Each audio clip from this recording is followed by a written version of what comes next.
Are you a road runner who is considering venturing into the trails, or are you thinking of transitioning into trail running primarily? Then this is the episode for you.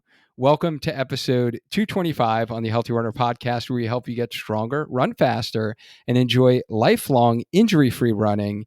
And we're going to be talking about trail running tips for the road runner. And today we have an expert who has done this herself, making the transition from road running to trail running. Coach Cat from our Spark Healthy Runner coaching team is back on the podcast to share really lessons learned that she has gone through herself these past 2 years, and working with some other clients who have gone through the same transition as well. This will certainly be an episode that will help you during that transition and as you start to run on trails. Welcome back to the show, Kat. How you doing today? I'm doing great. And I'm not an expert. I just want to put that out there. I don't classify myself as an expert just yet. Yeah, but I'm always learning. I got to jump in there because you're going to downplay this, but you are like a student of the game. You are a person who researches things even before you do it, and then you implement, and then you continue to research, you continue to modify, you continue to get better at your craft. You've continued to invest in your own coaching. So I am going to call you an expert because you definitely deserve that. And for most of the folks listening to this right now, they're going to be thinking about getting into trail running as like their first step. So you are certainly many steps above those runners like myself. So in my mind, you would be an expert for trail running. If someone who's been trail running for like 20 years, then maybe that's a different story. But you're an expert for this episode. I'm going to get you on the trails one day. I just mark my words. I am going to get him on the trails. But anyway. We keep saying that, and I know. I really will. It will happen. I know it will happen. Yes. All right. How you doing today? I'm doing great, actually. Excellent. Yeah. Nice little spring day here in Connecticut. Yes. We have some nice weather. Everything's in bloom. The flowers. Lots of mud. The trees are nice. Mud. Mud on the trails. Okay. Yes, everybody's going to get familiar with mud if you're in New England and running trails. No way around it. The trees are blooming though. And I know you like trees. And I love trees. And now it's flowering tree season. So they're all blooming here in Connecticut. So it gives you some nice sights. For those that are new to the podcast, do you mind just giving them a little background of who you are and what you do? Sure. I'm Coach Cat.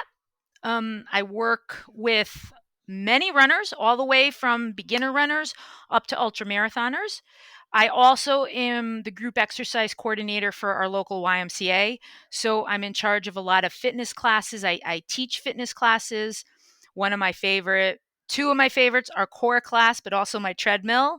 If you look at my other podcasts, you will see treadmill gets mentioned a lot on my term. Okay, I might be an expert on the treadmill. I'm going to go with that.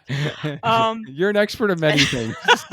So basically, I am the jack of all trades. I really do. I'm an engineer by day. We have a family tree farm. I'm a run coach. I run trails. I run road. You name it. Yeah. So thank you. That pretty much summarized it. And I would say you're not the type of person, because you know how like people use that term like jack of all trades, master of nothing. I would almost like argue that you're like master of all trades. For those who don't know me, I read voraciously, like everything I can get my hands on. And I'm going to tell a story that no one's ever heard and that is probably totally unrelated. But when I was younger, everyone thought my mother was a really bad mom because she wouldn't buy me books. The problem is I was reading books about one book every 2 hours. She couldn't keep up with me. So she sent me to the library. I would come home with on every topic known to mankind. So I do read a lot. I do. So I try to absorb as much information as I can about every topic. But if I'm really serious about a topic, I will take every piece of information I can, as well as my experience. And that's where I'm hoping to help road runners transition into trail running if they would like to.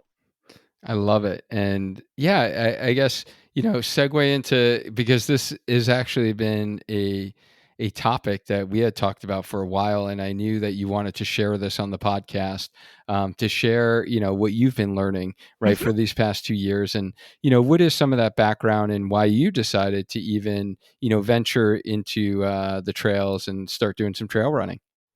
Well, I can honestly say my first experience with trail running was a disaster. Coach Lou, always Coach Lou in my stories, convinced me to do a 20-mile trail donut run. The word donut in it got to me. It was in New Jersey. He did the 30 miler, I did the 20 miler. It was 2 loops around a 10-mile course, and it was hard. It was technical, and I'll get into that.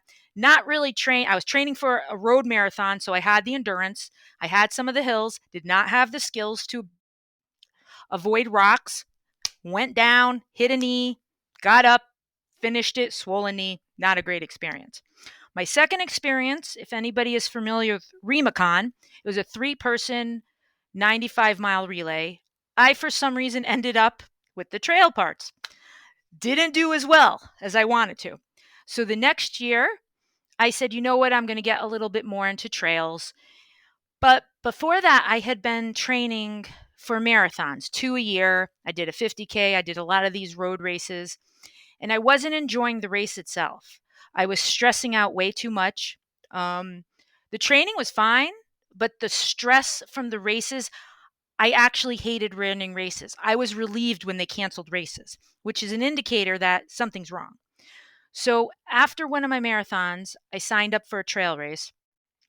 Went in, no expectations, didn't do great, but I had the most fun I ever had in my life. There was no stress.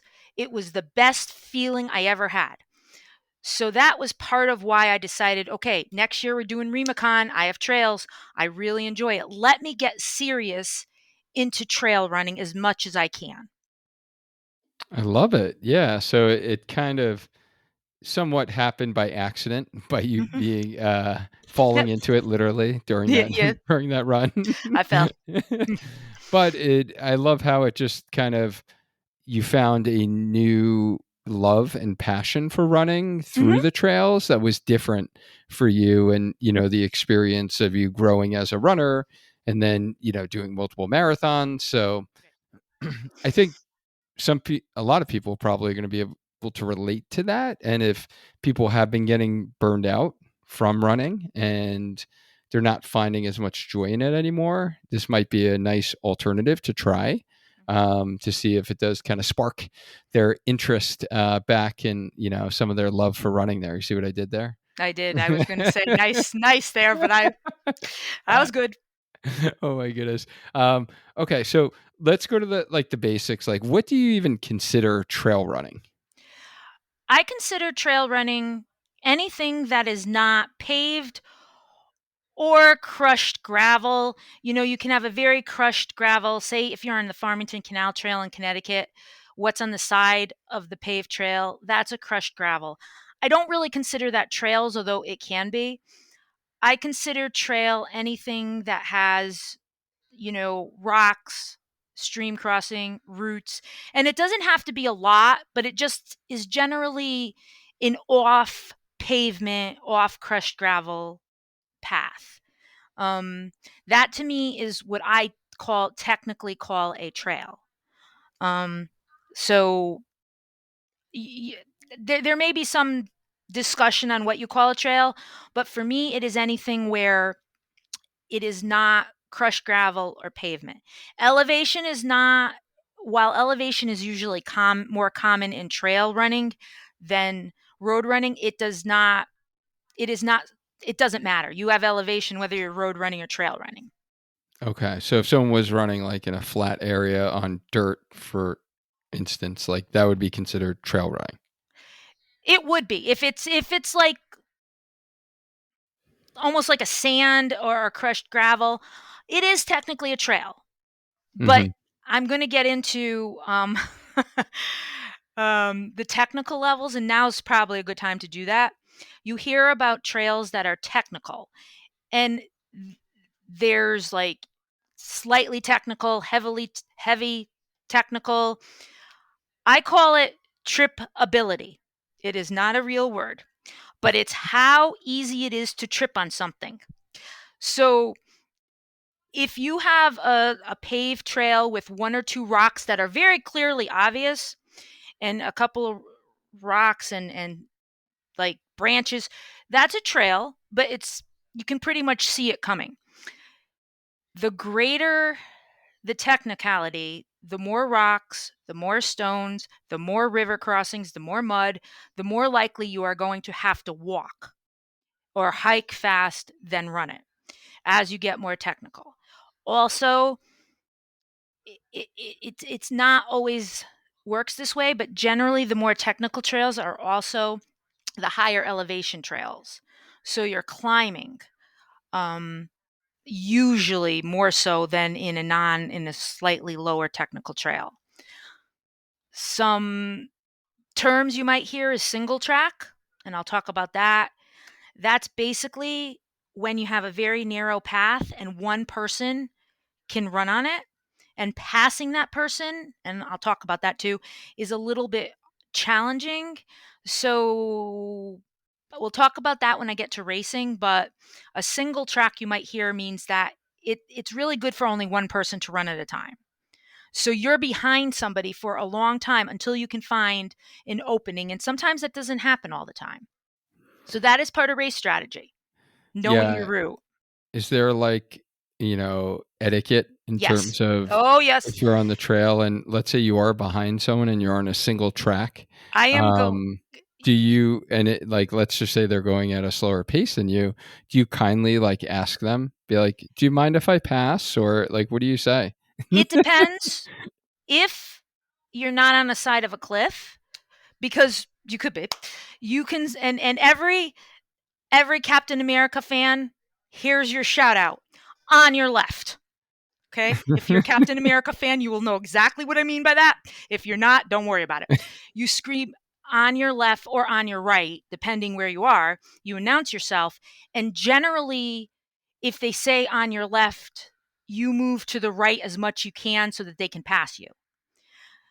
There are times when that's just not feasible. Luckily, not around here, but if you're out west on some of those very, very high elevation trails, you may not be able to move to the left or right. But you always want to say, or passing.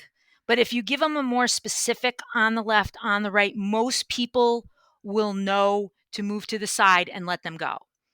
I keep an eye out for people behind me because I do wear headphones. I know there's some debate on that, but I'm always watching behind me. So if I see someone coming up much faster than me, I'll just stop, move to the side, and let them go. And they'll always say thank you. Mhm. Right. So there is an etiquette. Not Okay. everybody follows it, but it is good practice to do it. Okay. Um And that was actually a term I did know, the single track, even though I haven't been trail running, because I remember Kim Sankey mentioned Yes. that on the trail running terminology episode, which was episode 217. For those that might be interested in checking that episode out, she talked about the single track. And then I know Yeah. you had mentioned before that if it's too technical, you might be like walking, hiking. Yes. Is that the same thing as like trekking, or is like trekking like when you're using the poles? Um, Usually trekking is you're using the pole. You're Okay, not going to be that's doing using a the lot of poles. Okay. running. Um, Alright. I don't use poles. I'm not in an air. The races around here, out west, is much more, you know, a lot different, like the Rockies and stuff like that. Those races, like Leadville, there's a lot of major ultras trail running that you do need. The Barkley marathons, if people are more familiar with that, you need poles. So you don't really need them for a lot of the races here. You can use them. I see people all the time. Mhm. Um, Okay. I don't. Alright. Any other common terms that you think is important for road runners to know? Not really. I mean, in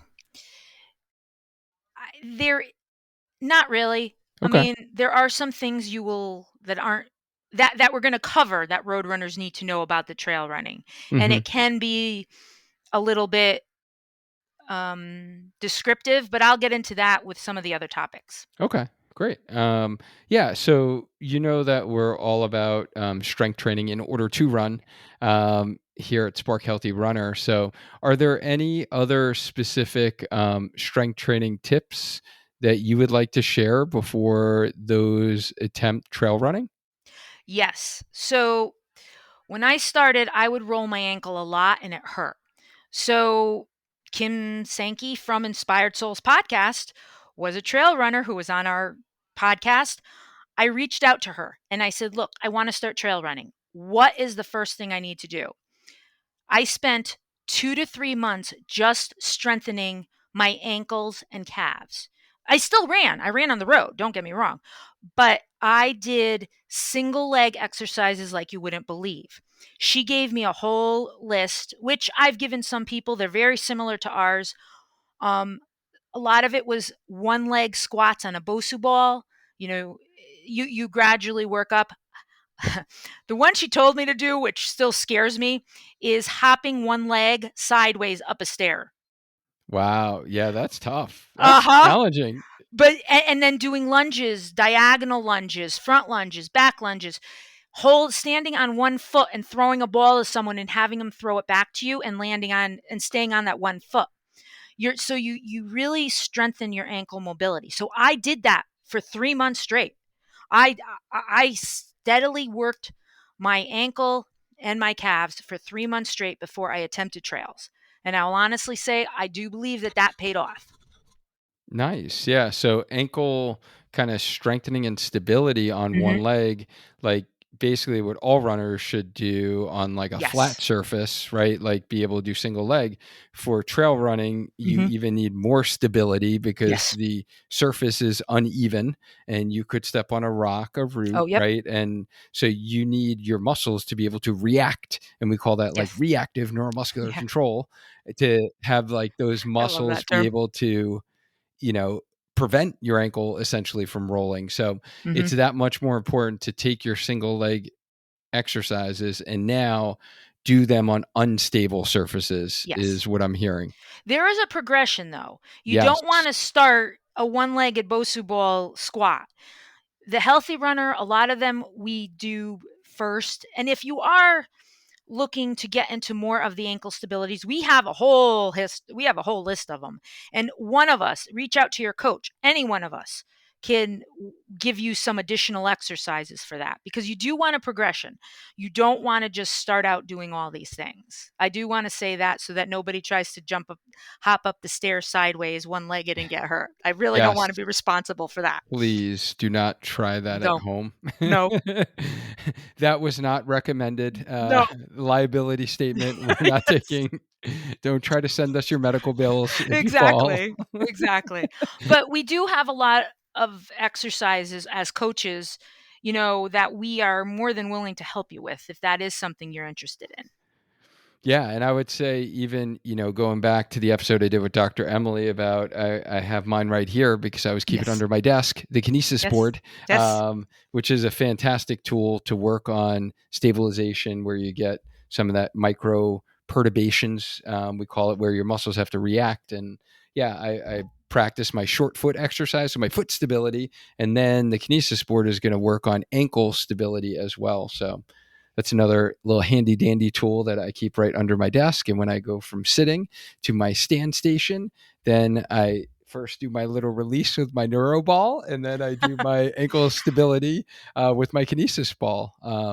So I will definitely drop our Healthy Runner discount in the show notes to wherever you're listening to this, because you can get 20% off any Naboso products with code Healthy Runner using the special link. Any other strength training tips that you have? No, just don't neglect your upper body either, Hmm. because your core as a core instructor, your core is going to keep you stable whether you're running on the road or the trail, but it's going to be more important on a trail because you're going to be twisting in this part, the upper body, you're going downhill, uphill. So you want to make sure you have that core. And my tagline is core is not just abs. Remember that. It is not just your abs. A lot of times people think that core is just our abs. No, it is a whole host of other things we won't get into, but just you need to work on your core as well. That will definitely help with all kinds of running, but trail running a weak core will cause more problems. Yeah, so that makes sense too. Core stability. All right, so just extra emphasis on core stability, ankle stability, Mhm. and then if there's one more I could add, kind of piggybacking off of the episode I did with Coach Lou on downhill running, because if you are doing elevations for trails, quad strengthening would Yes. be important if you were doing a Mhm. lot of downhill Yes. running. So excellent. So we've taken care, and I love the fact that you mentioned, Kat, that you worked on strength training first Mhm. for a while to build up the strength in your ankles before you even went out into the trails, right? So Yes. like you were making sure you took care of your foundation of the house first, right? Yes. You built that solid foundation. You already had a solid foundation for road running, but Mhm. now you needed a little different foundation for trail Yes. running. So I love that you didn't just like decide one day like, hey, I'm going to start trail running, and then you reached out to Kim, and then you're like, oh, retrospectively, let me like start to add these exercises in. That you were proactive. Mhm. That's what I love about you. You did your research, you were proactive, you implemented the exercises, and then you started doing the trail running. So yeah, I think that's like something you mentioned quickly, but I'm highlighting it because I would highly recommend those of you who are starting trails to do the same. And Um, and I yeah, still ran. Don't get me wrong. I still did all the regular road running. It doesn't mean you can't run. So it just was an addition to my regular routine, let's say. yeah. And let's talk. So now we did some strength training. Now we're like ready to go into the trails, but you're like, wait, I might be out there for a while and like I'm in the woods. Like, do I need any specific gear? All Um, right. are there specific gear recommendations that you have for trail running? Well, runners like gear. So, what do we need versus what do we want? Okay. I will say if you are not sure about trail running, don't invest in too much gear. You're going to need you start with non-technical trails. So, very flat, limited amount of rocks. You can use your road shoes. If you have a hydration vest or a pack, you can use that. That will be sufficient initially for you. You're not going to be out hopefully on a trail. If think hiking, if you're going hiking, but you're not going to be out there hopefully for a long time. But say you really want to get into trail running, you've done the strength training, you really like it. I have two different pair of trail running shoes which are completely different. Now, I don't advocate one pair over the other. I'm just going to give you my road running shoes are Asics, GT 1000s. I've used those for marathons, everything. My trail running shoes are Solomon's, and I have two sets. I have one which is a little bit less grippy, as I call it, and one that I use for highly technical, highly wet, highly rock slipability. You're going to kill yourself if you're not wearing these shoes. Um, but you don't need to invest in those initially. But I will suggest the thing with the strong gripping ones, they have um, a better, I'm going to say they hold your ankle in better, but the biggest thing for all trail running shoes is a rock plate. And if you've ever been just on a regular road and you've hit a rock with your toe in your regular sneakers, you know the pain. So a rock plate is what most trail running shoes have that will prevent that stubbing of your toe against a rock. It still happens, but it will prevent it. So this is going to be a stupid question. Sorry. So is is this like steel toe boots, like basic, but it protects like the front of your It toes. does protect it. I It's a wish harder surface I material, I wish guess. yeah. Okay. Um It's just but a firm material that's going to prevent you from like jamming your yes. toe. Yes, and I'm actually going to send a text to somebody to bring me my trail running shoes I so I can love hold it. it up. Yeah, Uh, let's do a little uh, like show and tell yes. on the YouTube video here. I love Yes, hold on. it. This is the beauty of this. Okay. Um so anyway, but you also for gear what you need is if you're going to go out there longer, a hydration vest. I guess you could get around with a pack, but I carry a lot of stuff and I like my hydration vest. So make sure you invest in a comfortable hydration vest that has a lot of pockets.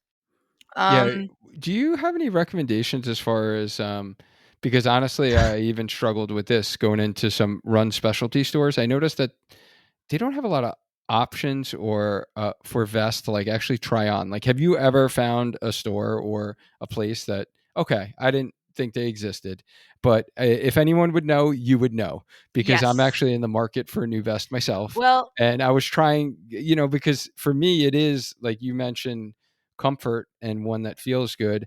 And for my kind of body type, it is kind of like weird where it kind of like pinches you in the pecs, the lats, it's sometimes I you get chafe, right? Like it's women really have hard. issues. Yeah. I used to use a Nathan, but the problem with the Nathan was it didn't have enough. I couldn't carry extra water. Um, I, I still like that one. I'm trying to think which one I use now. Is um, it's sitting on the table, that and I ultimate direction by any chance? no. Okay. The thing with the hydration vest is have said this from the beginning. I like the ones that are open here so that they are adjustable, because Hmm. as you drink your water, your pack gets looser and you want to tighten it Right. if you have the hydration vest. So I like the ones that are over your thing. Can you get me my pack too? Thank you. Don't worry. This is going to be a show and tell episode. I love it. Yes, yes. So Yes. we're just Thank gonna you, bring Steve. all my gear. Yeah, thank you, Steve. All right. So here's the thing. It's a camelback. Now, the thing with the camelback is the hydration vest it came with did not agree with me. So I put my Nathan Okay. So water like in the here, bladder that the holds bladder. the But water or this one liquid. has a lot of pockets. Like I can fit 2 full Nathan water things in here on top of the pack. And it has side pockets. So for me, this one is really, really good. Okay. Um, but it's Nice. going to come down to individuality and what you like and what's comfortable for you. But I Yep. have my shoes. I have my examples. Yeah. So let's talk about this plate here. All right, this is my trail runner. Looks this is the technical one. The bottom you can't it has a lot more grippy, but I'm gonna do something nothing like show and tell. So this is my road shoe. Okay? That's my road shoe. Yeah, somewhat flexible. So that's what Trail shoe. Kat's doing there. And here she can't This is bend my you can, trail. but it's not easy. I Just a mean, you could little bit in see the and forefoot. you can't Nothing in the midfoot. Yeah. or in the ankle. And if you look at this, Right. you can't even twist like this. Whereas So it's a firm heel counter. You can't really move it, twist it like this I versus can something that's twist squishy. Right. side to side. You cannot with this one. This one, your foot is in here. This Oh, yeah. is a rock plate. It doesn't feel, you can't feel it. It's on the outside of the shoe. It's not Okay. on the inside of the shoe. It's not on the inside of the shoe. You can't feel it. But outside, it's going to stop you. Right. So this is key. This is also quick lace system, which I know a lot of people use in their, but you just lace it like that because you Little can't afford cinch. to you can't afford to tie shoes and have them come out on a trail.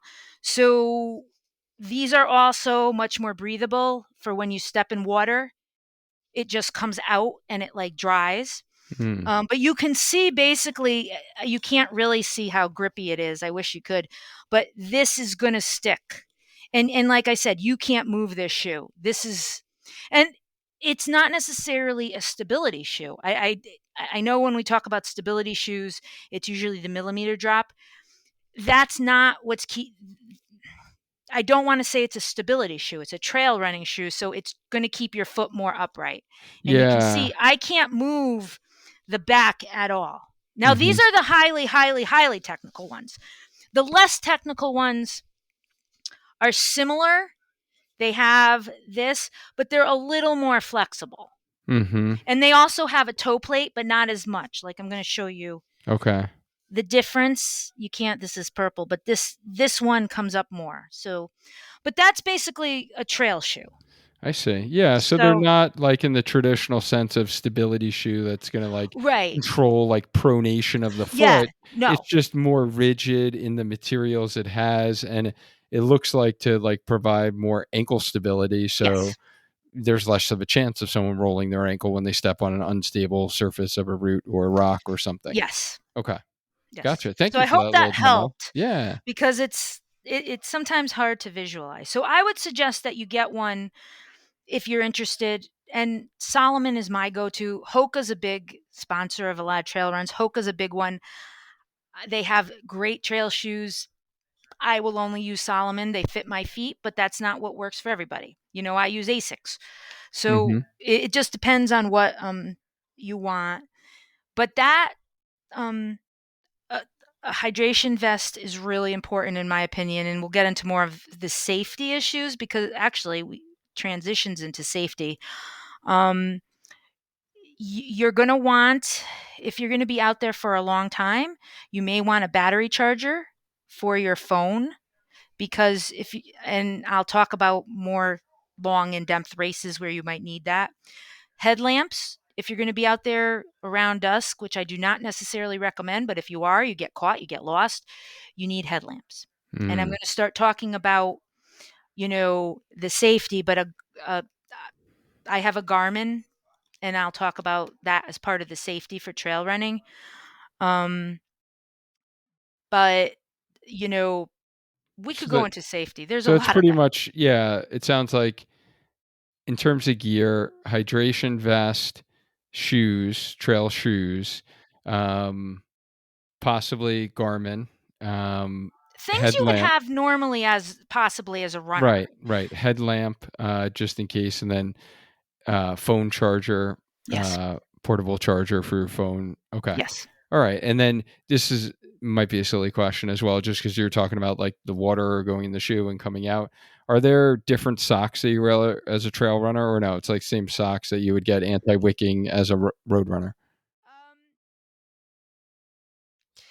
it depends. Again, there's no easy answer. I like smart wool socks, but if I'm wearing shorts, I'm wearing the socks that go up all the way to my knees because sometimes on single track, you will get brush and sticks that if you're not wearing it can like hit your calf or your shins. So I make sure when I'm trail running, I always have socks that go up almost to my knees, especially Okay. if I'm in shorts because you're going to hit sticks, rocks. Um, so that's something to consider as part of you know what you might, but I like smart wool. They're really good for when you step in a water, they you don't feel it. um just that comes up with what you want to carry in case you do get blisters because you may experience a lot of moisture and then that causes frictions and causes blisters, so Mhm. that's part of All under right. my safety. All right. Excellent. Yeah. So let's get to the safety. I'm all about the safety. We You all know are. this. We We've all done a know whole this. episode on I running safety, know. by the way. If someone wants more safety tips, I'll have Yes. to link that with this video, or you can. I always drop the link of I'm gonna. for our coaches for Oh, previous episodes they've done in training. So I will definitely have Coach Kat's yes. link where you're listening to this, and then you'll see all the episodes, whether it was treadmill, safety, how to start running as a beginner. She's done Mhm. some amazing, amazing content that she's put together. So you can get that safety episode as well. But yeah, let's talk trail running specific safety tips that you have. Okay. Very different than road running in terms of um, you're possibly going to need to carry more stuff. Simple one, if your feet gets wet through river crossing. Sometimes you can't avoid it. You could step on the rocks, but sometimes there's no getting around it. So your feet are going to get wet. If you're prone to blisters, that friction is going to start causing blisters. So you always want to carry a first aid kit for band-aids. I carry a lot of stuff. I'm pulling out my pack right now. I carry massive amount of stuff, but I always carry Aquaphor. This is a little sample, and I'm not shouting out Aquaphor, but this works. You can put this on any chafing or blisters, and then put a Band-Aid. So you always want to carry a Band-Aid with you, as well. I carry these KT tape, and again, I don't know if I can say these names, but I am. That's fine. Um, KT tape has blister They're blister things. I carry one of these or two. They're made for blisters that will totally waterproof a blister on a run. And they're thin. They come in individual like this, and they're KT brand. There's a lot of Band-Aid makes them. A lot of people Right. make them, but these are performance ones. So I find that they stay on a little better, Mm. even, but they're great for blister relief. So I carry one of these. And if you're road running, you're going to want to carry this. I mean, Yep. and if you're there on Sunday, I got these. All right.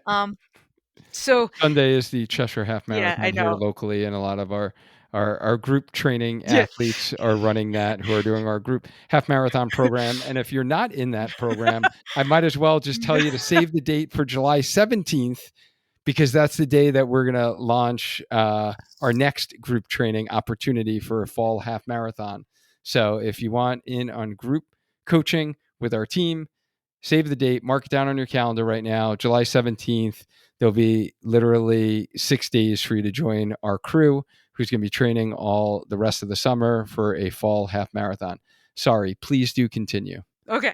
So other safety tips you want to keep in mind is that, and this also, a lot of these dovetail into it, but major differences: you're on a trail, it's not clearly marked. You're not on a road. You have no cues. What you need to pay attention to is if you're on the blue trail, the red trail, the white trail, you have to pay attention to those markers. You have to be looking while you're running, blue, blue, blue, blue, so that you don't get lost. Inevitably, you might, but so that brings me up to, people always tell me they have their All Trails app on their phone, which I have. Wonderful, but you may not be able to get signal. Print out a paper copy of whatever trail you are running on. This will be invaluable to you if you get lost. Say you're started on the blue trail, you end up on a green trail. You look at it, where your green is there an intersection? You do need to be able to read a map. But I'm just saying, because I know some people aren't great at maps, but you need to learn or bring somebody who knows how to read a map, and not really technical maps, but print out a paper copy of the trail. Even if you think you know where you're going, you never go wrong with that. And All Trails has every race out there, every route. But if you lose signal, you're not going to have a lot of luck. So I print the maps out. That's something for safety. The other thing for safety, first aid kit. I carry KT tape, because just in case I do really injure myself, I might need to stabilize my leg somehow. I have learned, I've read and studied how to stabilize my leg to get out of a situation. But you might even want that, silly thing. My sunglasses broke. I used KT tape There you to put go. my sunglasses back together. And See, a you're lot like of this stuff, MacGyver. that's my nickname. A lot of things are very light, like you just cut off strips, so it doesn't add a lot of weight to it. If you're going out around sunset, you still think you have an hour or so, headlamp. I always carry a headlamp in my pack when I'm going out closer to night. I have a Garmin. I love my Garmin. It has an emergency beacon where it will text my emergency contact if I press the button and let them know I'm in trouble. And it says, do you want to let them know, yes or no, in case you do it by accident? And if I don't respond, it will send my GPS coordinates to whoever is my emergency contact so they can find me. And, you know, the Garmin has, there's two systems. There's a GPS system and a higher system. Garmin taps into the second system if it needs to in the emergency contact situation. Hmm. So also for safety, if you say get kidnapped, that button is getting pushed. Because it'll have my location without saying anything. It'll give me my GPS coordinates. I know Apple Watches are good for that, but this is just the Forerunner. Mm-hmm. It also has an out and back option. So I hit trail run and then you can do an out and back. It'll have a map to kind of direct you back. So those are just basic safety. Animal safety, you may encounter bears. I encountered Harold the snapping turtle on a paved trail, so who knows? That I love turtle Harold. was huge, by the way. That was Like, so cute. I loved he was Harold. big though. I know. I'm I used. can't believe, yeah. So that's like the same trail that I run on. And I'm like, I've never seen a turtle that big. That's because I talk to the animals. We all know that. But you might encounter bear. The biggest risk you're going to probably encounter are snakes. I mean, you have to, most animals are going to stay away from you. You stay away from them, but be aware if they are there. And you should probably run with a buddy initially until you're really comfortable with where you're going, and let everybody know where you're going. Say, I'm going to this trail. Um, so that at least they can get there. They see your car, they know whether you're still on the trail or not. Okay, makes sense. And it's not to be scary. I don't want it to seem scary. But when you're doing trails, you are much more isolated. There are not people around. There's not cars driving by. So you're going to have to more rely on your own ability. So the more you pack, the better off you are. You may never need it. Hopefully you never need it. Right. Okay. Yeah, no, I think those are all solid safety tips and things that probably most people wouldn't necessarily consider. Any other safety tips? Um know your route before you're going. Know if you're in over your head. If it says highly technical, be careful. Check the elevation because you don't want to get in over your head and not be able to get out. Um, there's always rescue. Even Sleeping Giant in Connecticut has rescues regularly because people get, they do a trail for hiking that they're not capable of. So don't overestimate what trails can do in nature. Nature is unforgiving. I love nature. I'm out in nature, but it can be unforgiving. So make sure you're kind of humble with it. Like make sure that you're not doing something that's outside of your realm. And I'm not saying don't get out of your comfort level, but make sure you're doing it safely. Right. Makes sense. Okay. All right. And yeah, let's go to some of the like major differences between road Yes. running and trail running. Okay. One of the biggest things, and I caution all road runners, especially if you live your life based on your paces. We all know runners, and this is not a lot of runners do, but you live and die literally on what your paces are. You want to hit a pace every single time. If that's your goal, you're going to be disappointed on a trail because your ego is going to take a hit. And it's not a negative. It doesn't mean you're not fit. It just means that with trails, you're going to have to be more aware of the ground. You're going to have to stop maybe to see, you may not be able to see a marker. You're going to have to stop and say, hey, did I just pass a marker, and backtrack? So your pace is going to get slower just by the nature of it. Even if you're still, but you're still going to be exerting yourself. Trust me, you're going to be exhausted, but your pace is going to look slower. And if you really live and die and it affects you that much, just be prepared for it to be a little bit of an eye opener, is that your pace is going to be slower. That's the biggest thing I think people have to adjust to. I'm not really, I never have been. I'm very aware of my paces, but it never affected me. Um, but what your trail race pace versus, you might be hiking up a hill sometimes. You cannot run up the hill. You might be hiking it. And your pace is going to be 15-minute mile when normally you can run a 10-minute mile. So just be aware that your pace is going to be down, and it's no reflection on you. It's a reflection of the route and the fact that you have to be more cautious. You have to pay attention to a lot more things. That's one of the biggest differences, in my opinion, other than the terrain. So how do you recommend runners guide their effort level or like the main intention of the run? Let's say it's an easy run, right? Like how should, if RPE. you can't go by pace, okay. So RPE. utilizing If rating of you perceived exertion. Okay. use your RPE scale, it doesn't matter what your pace is, because a coach, my coach, said a 5-mile run can take you on the road 45 minutes to an hour, right? A 5-mile run. On trails, it can take you an hour to 2 hours, depending on what the terrain is. But your RPE, you can be climbing and climbing and climbing, and you're out of breath, but you're Right. only going at a snail's pace in your mind. But it's your RPE. So an easy you want to keep in mind your rate of perceived exertion scale and stick to that no matter what the pace is. That's going to be, especially when you first start, because you're not going to have an idea of what your paces are when Right. you first start. Right. Okay. So that's a good guide to use. All right. Yeah. Any other differences that you want to highlight? Bathrooms. I know a lot of runners. I'm not one of I don't know how, but I never use the bathroom ever when I'm running or racing. Wow. Before or after, maybe, but never in any of my races, never, no matter how long they are. I don't know if that's good or bad, but we're not going to question that. But if you run the road, you're used to stopping at a Dunkin' Donuts, McDonald's, Wendy's, Starbucks. I'm not playing favorites, any fast food place, um, to use the bathroom.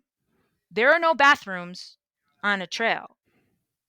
Some trailheads, which is the start. By the way, a trailhead is the start of the trail, in Hmm. case you hear a trailhead. Um, there may not be a bathroom at the start of the trail. So look that up ahead of time. Find that out before, because there's usually a Dunkin' Donuts, a McDonald's, or a Wendy's before you get to the park. So use your advantage there, just saying. Um, so you may have, and I have it. I have a tree farm. It doesn't phase me, but it might for some people who have never not had the advantage of a bathroom.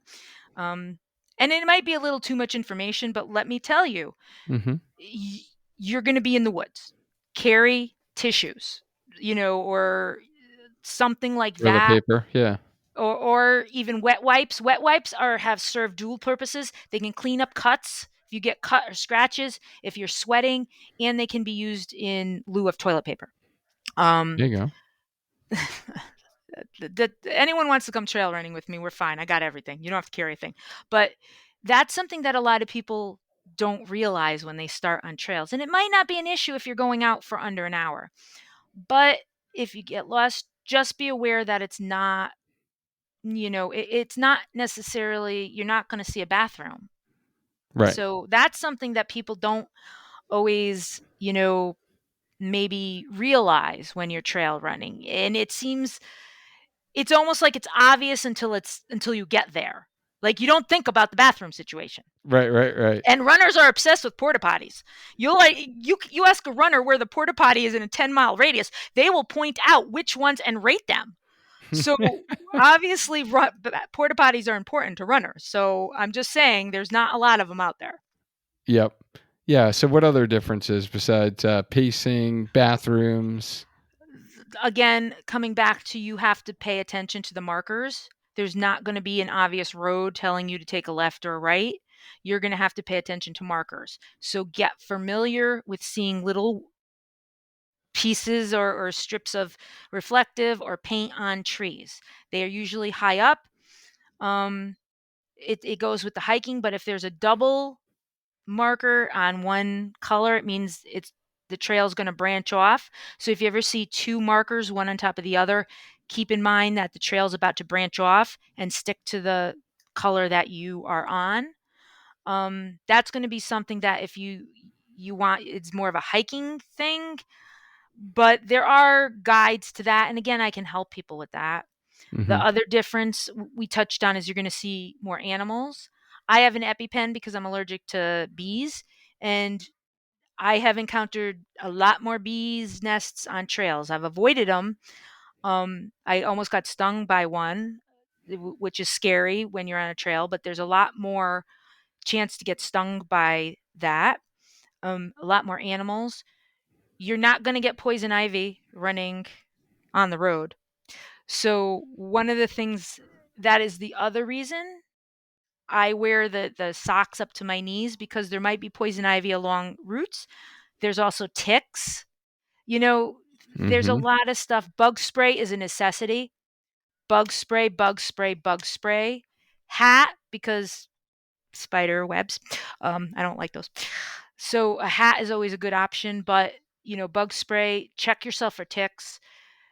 Basically what you do for a hike, but you're going to be trail running. So, you might encounter weeds that just annoy you. They're not poison ivy, but maybe they give you a rash. So that is why I recommend, or wear leggings. If you Hmm. want to wear leggings. I don't like leggings, so I usually wear shorts with the socks up to my knees. Yep. Um, Those are really some of the major differences, and those are differences. Okay. All right. Yeah. And how about like specific running workouts, like versus, you know, running on the road as opposed to running on the trail? What are some of the differences in the workouts? Um, at the core, there really isn't a lot of difference, but because you're still running, I do most of my run. Right now, it's 50-50, and I'll get into why. Um, but if you're going to be running trails, my suggestion is get out on trails, but don't necessarily do your running if you're just starting on the trails. Save your road running, save your running and your endurance and your speed work for what you're comfortable with, the flats. Add trails as a hiking easy run to get used to the terrain first. And if you're training for a race, your coach is going to direct you to do. I still do speed workouts. My speed workouts look a little different. They are on technical. I do hill repeats on uphill trails. Um, my speed workout could be, a 30-second sprint on trails, but I didn't start off with that. I still suggest you start off with do all that work fast, anything like that, hill sprints on regular ground.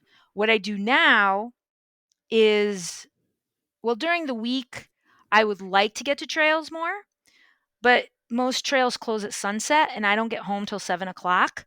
So, just by the nature of my life, I have to do either treadmill or road running during the week. Except for Fridays, I get and I go to Sleeping Giant, or I do I run up and down Sleeping Giant. Sundays, what I do now, and this is breaking one of my safety protocols by telling you what I normally do. This is really breaking my protocol, but I'm not telling you when I go. Um, I do if I have a run, mine is all time based, and I'll get to that about races. But a lot of trail runners do a time based workout rather than mileage. So if I'm doing a 2 hour run, I will spend an hour. I'll park at Brooksvale. I'll run an hour on the paved canal trail and then do an hour on trails, which are connected right to you can go off course and go right into the trails. Or I will park at Todd Street, run around there, and then run up Sleeping Giant. So right now, I'm lucky where I live that on days when I have the time, usually Saturday or Sunday, I will do both. I will do a paved trail and mix it with a technical trail because I still am I still like road running. I mean, I'm not going to give up road running to go exclusively trail, even though all my races are trail and I find them better. For practical purposes, I can't always run trails. I mean, Right. it's if I wanted to run now at 8:20, it's pitch black out. I'm not going to be able to go out to a trail. So I will do an incline on my treadmill to simulate hills. Um, but that is what workouts look like. So you're still going to have your workouts on the road, especially if you're training, but you're going to want to hit the trails at the same time, if that makes sense to people. Mm-hmm. I That do a does. track workout. I do track workouts at a track. Um, I do trail workouts. I do road workouts. So I do all of them. I do as the weather gets better and it stays lighter. I will do a lot more trails. Okay. Yeah, and let's shift gears to um, the nutrition bucket Yeah. of our 6 steps to growing as a runner. Okay. What are some fueling differences for trail running? Yeah, yeah. This is going to be controversial, but racing, so much better food. So much better That's food. what I hear. Oh my god. If you're going to be going out, say for a regular hour, 2 hour run, I use my normal fueling. So I have my Cliff blocks with me. I have my candy. I have my salt tabs, which are vital for me right now. So if I'm going out for even a race like that, if it's under 4 hours, maybe 3 hours, you can use your normal nutrition. and you could just fuel properly the way you normally would. However, if you're going to do endurance trail events or races, 10, 12, 24 hours, you need to fuel completely different. Gels, let me tell you, nah, they're not going to work after about, like, you're going to want real food. So this is where the fun begins. I carry, and everyone who knows me knows that I've had such issues with my stomach. My new best friend, actually my old best friend, is mashed potatoes with butter and salt and dill pickles. So don't knock it, people. I've been at races and you'll see mashed potatoes, potato chips. I had a guy who was carrying gnocchi, which is potato pasta. Potatoes are the great. They have sports spuds was the original one, but I carry mashed potatoes for my long 10, 12-hour races. I use that. I you can eat real food. A lot of people eat peanut butter and jelly. Those Uncrustables, they're frozen and then Hmm. they're in packages so they don't, granola bars, candy, cakes, pizza, you name it. Any food you want, quesadillas. I've had grilled cheese at races. Grilled cheese is great. Oh my God. Just, no, when you're, trust me, real food is the biggest difference for races that are a longer duration, which a lot of trail races are. But if you're just starting out, you don't really need to worry too much about the differences. But if you are going to go into it, then be aware you're going to need to be eating a lot more to sustain yourself. Yeah, that makes sense. And yeah, taking in more carbohydrates, more calories, and Salt, it is more kind of regular food yes. versus just gels or drinking your calories. Yeah. Yes. Okay. Got it. Yeah. What about? I know you mentioned headphones before. Yes. That you use headphones. Anything that you want to highlight with that Be specific for very trails? careful. Read the rules carefully. A lot of trail races do not let you wear headphones for safety reasons Oh, okay. because I will use them. I use them in all the races I've been in, but So keep you in break the mind, rules. You're telling me you're a rule no, breaker. my races don't. Well, I might be, but my races don't have that rule. I think I would probably not do a race if that was a rule, but because I need my music. But I also keep one thing off because you have to hear the runner behind you. You Right. have to hear if somebody's screaming on your left. You have to be aware of, possibly, you have to pay more attention to your surroundings when you're on a trail. It's unforgiving. So you have to have your wits about you. You can't get into a song and not listen, or you be focused on the song and not pay attention to the terrain or the marker or a person behind you or an animal. So a lot of places do not recommend headphones as a safety issue. Just keep that in mind. If you're on your own, whatever you do is fine. But if you are in a race, just read those rules carefully. Okay. Yeah. And speaking of rules, any other rules for races that you want to highlight besides the headphones? Not rules, but I'll talk about a little bit about my experiences and stuff, Yeah. why I personally like more of, and the ones I've done. I don't know if we want to go into that just yet. Yeah. No, that'd be great. Unless, Well, yeah. there are the one other rule I probably should mention, and this comes into I've done timed races where they're kind of like called backyard ultras, which means you run loops and the loops can be any distance and you have a certain set amount of time to complete as many loops as you can. Those are the ones I enjoy the most because there's a lot less stress than, say, I have to run a 50K or 100K in Right. so much time, because all of the races, even a backyard ultra, has cutoff times. So what do I mean by that? If you are running loops and you have like 11 hours, in order for that last loop to count, you have to finish before the cutoff time. You have to finish. If the race ends at 6 p.m. and you start the next loop at 5:30 and you get to the finish line at 6:20, it doesn't count. Hmm. So if you are going for a specific distance to get a medal, because a lot of races you need a specific distance to get a medal, or you try to qualify for other endurance races, you have cutoff times. So if you want to get a marathon distance in 8 hours, you bet, and your loop is maybe a 4 mile loop, and it takes you about an hour to do that, you need to start playing in your head, can I get that last loop in before the race ends? Because it will not count. It does not count once Wow. that time goes off.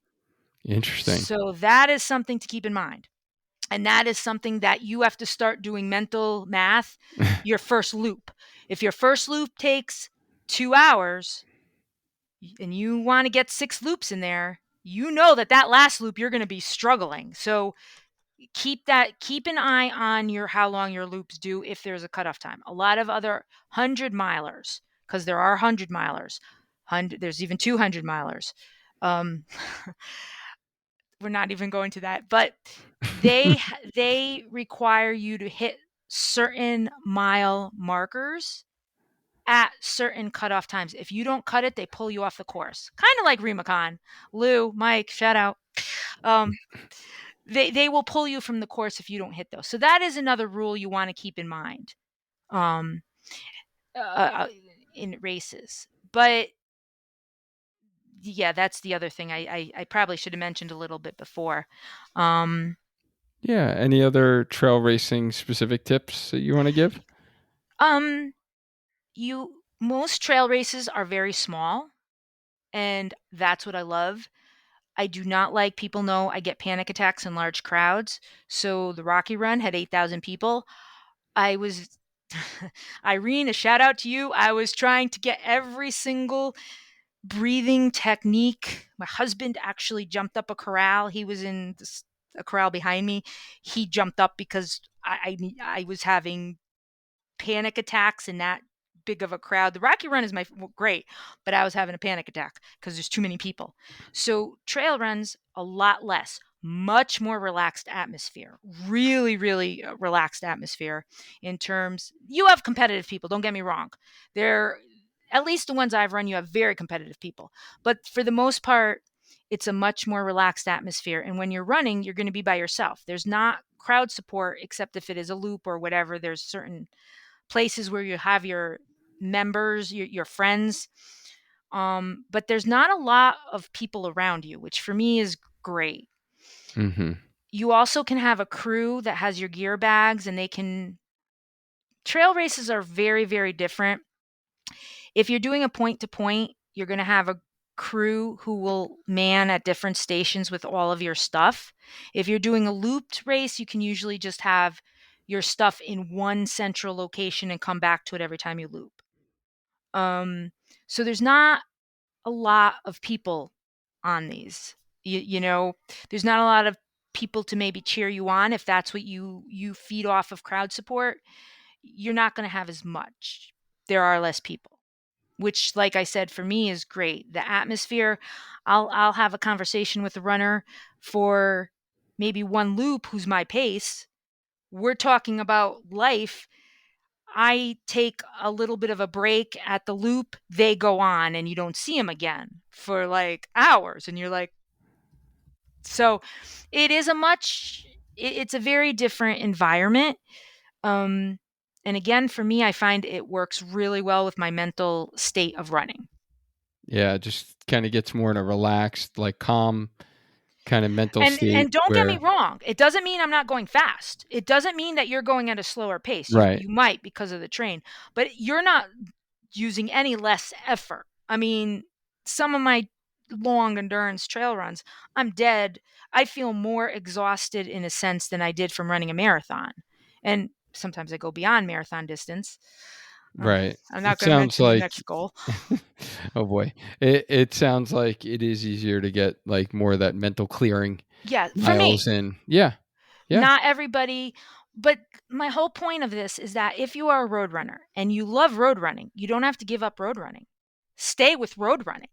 You know, do all of your workouts on roads, but add a trail here or there, and you may find you really, really enjoy it and you want to explore more and more trail running options. You don't, it's not a one size fits all. I am a road and a trail runner. My preference right now is definitely trail, but I started out obviously on a road. And if that's what you like, don't give that up. You don't have to. You don't have to do one or the other, which I think there's a lot of misconception: trail runners, road runners. You don't have to do one or the other. You can do both. It is possible.